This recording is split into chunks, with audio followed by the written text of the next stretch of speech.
DPI Tamil News. Thiruthuraipoondi அருகே கூரை வீட்டின் சுவர் இடிந்து விழுந்து ஒருவர் உயிரிழப்பு. திருவாரூர் மாவட்டம் திருத்துறைப்பூண்டியில் நேற்று இரவு சுமார் 1 மணி நேரத்துக்கு மேலாக காற்று மற்றும் இடியுடன் கூடிய கனமழை கொட்டி தீர்த்தது. இந்நிலையில் ஆட்டோ சாலை மணப்புறம் மரைக்காக்கோரையாறு பகுதியில் வசித்து வந்த ஆனந்தராஜ் வயது 38 என்பவர் கொத்தனார் வேலை செய்து வருகிறார்.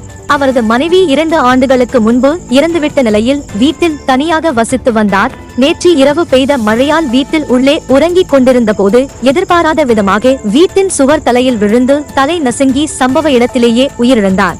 இது குறித்து அறிந்த தீயணைப்பு துறையினர் மற்றும் போலீசார் நிகழ்விடத்திற்கு சென்று ஆனந்தராஜன் உடலை கைப்பற்றி பிரேத பரிசோதனைக்காக திருத்துறைப்பூண்டி அரசு மருத்துவமனைக்கு அனுப்பி வைத்தனர்.